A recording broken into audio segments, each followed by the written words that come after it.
Para sa iyo na nakikinig, mayroon tayong mga dokumento ngayon na naglalahad ng isang napakalalim at aminin na natin, medyo nakakabali ng utak na konsepto. Medyo lang. Sige, sobrang nakakabali ng utak. Ang pag-uusapan natin ay isang ideya na nagsasabing ang ikalawang persona ng Diyos sadyang naging isang nilalang Para lang ano? para manahin ang oras at espasyo mula sa unang persona ng Diyos. Okay, sige, himay-himayin natin to. Ang misyon natin ngayon ay intindihin yung lohika sa likod nito. Kasi bakit kailangang maging isang nilalang ang isang Diyos para manahin ang isang bagay? At ano ba talaga ang ibig sabihin ng manahin ang oras at espasyo? At yan mismo ang nasa puso ng ating mga source.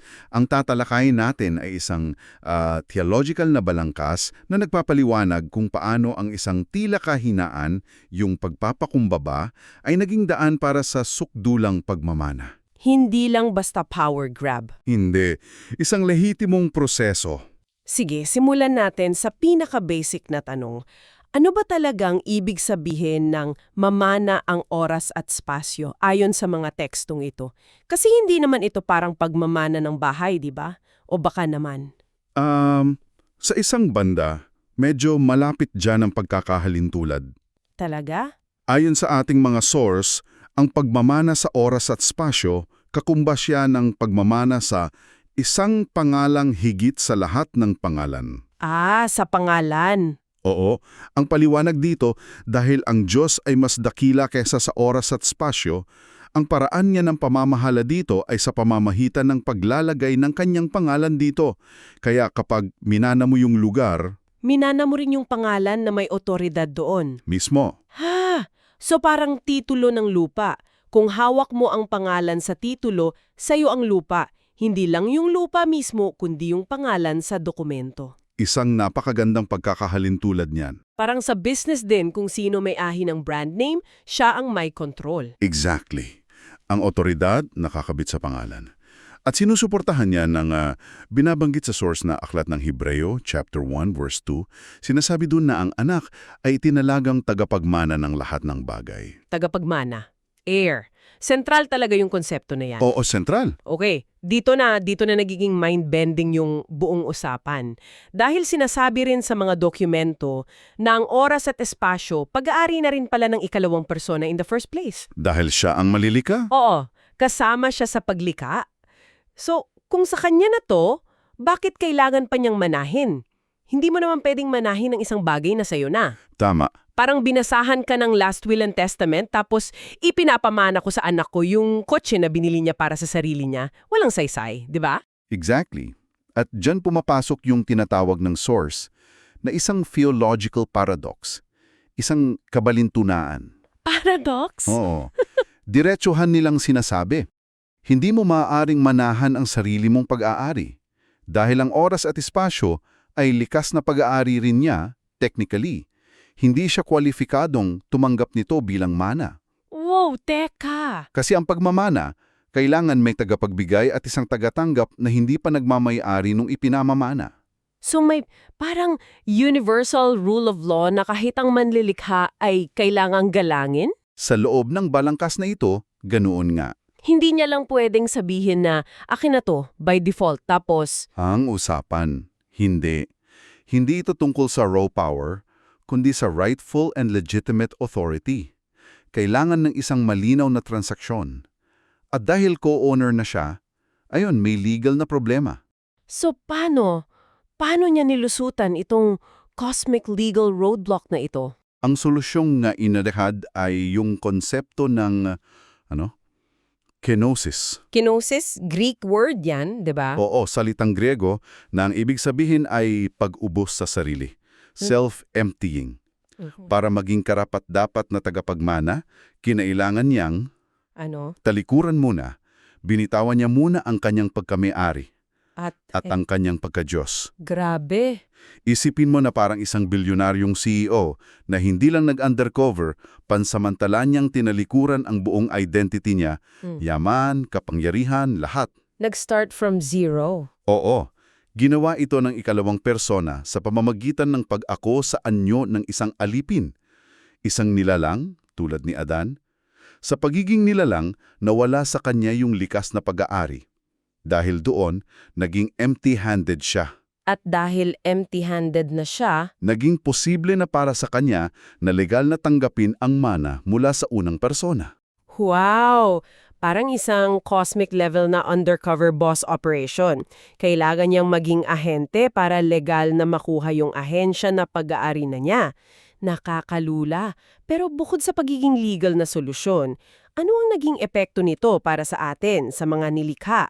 Diyan pumapasok yung isa sa mga pinakamagandang punto ng source.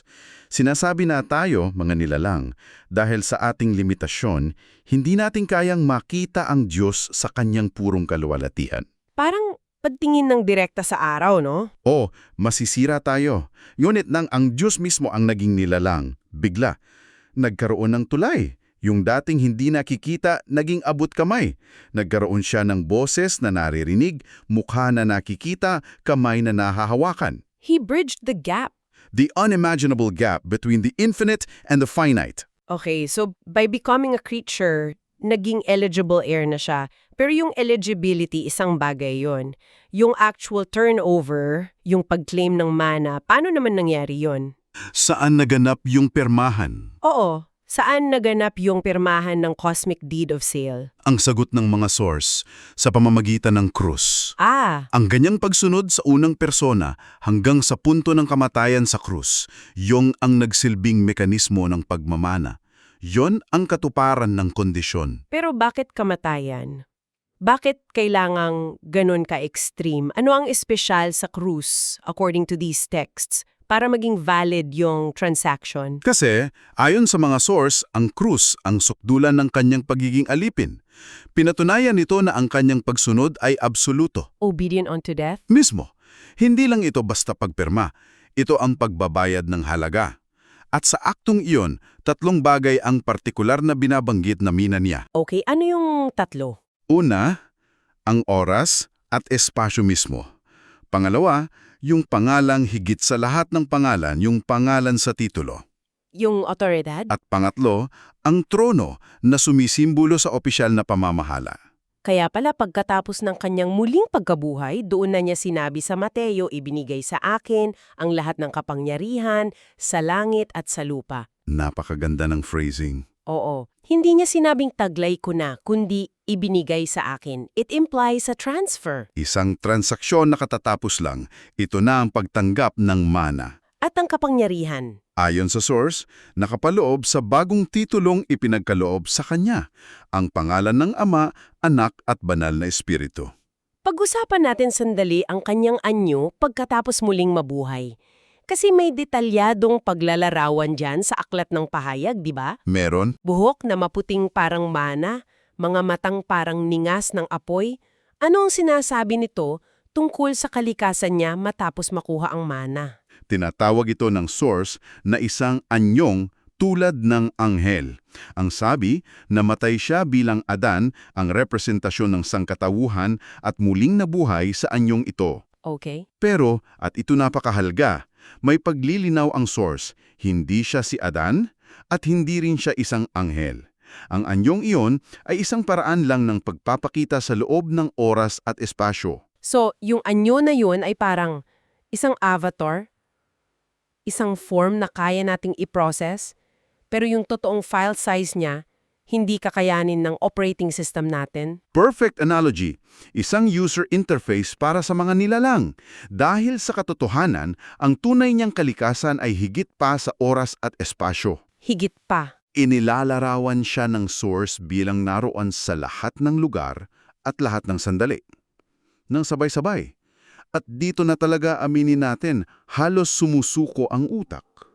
Oo. Sinasabi nila na hindi siya nasa loob ng oras at espasyo. Kundi, Ang oras at espasyo ang nasa loob niya. wow.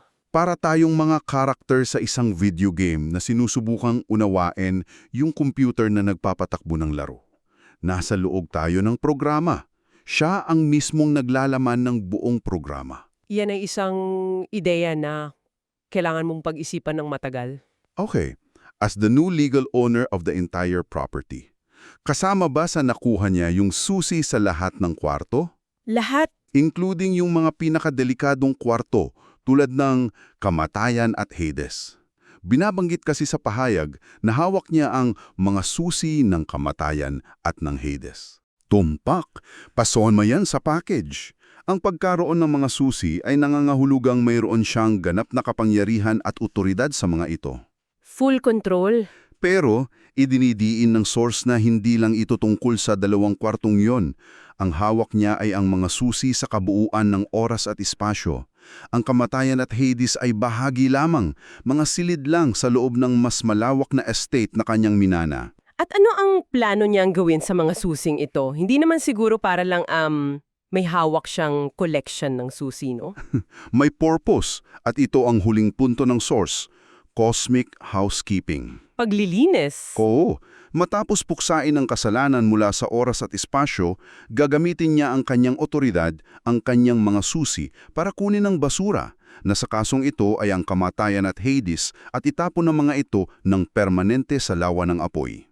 Iyon ang final step.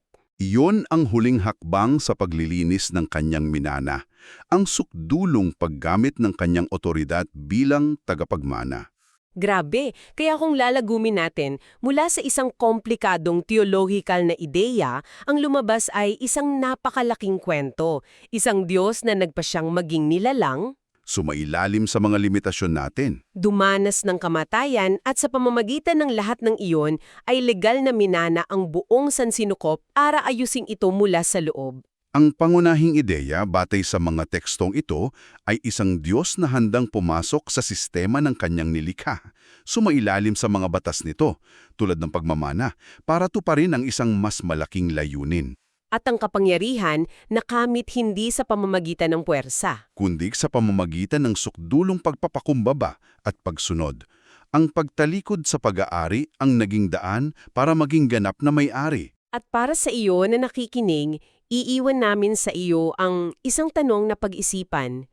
Kung ang pagmamana sa buong oras at espasyo ay nangangailangan ng pinakamatinding pagpapakumbaba, ang pagiging isang mortal na nilalang, anong sinasabi nito tungkol sa tunay na kalikasan ng kapangyarihan at otoridad sa universo na inilalarawan ng mga tekstong ito?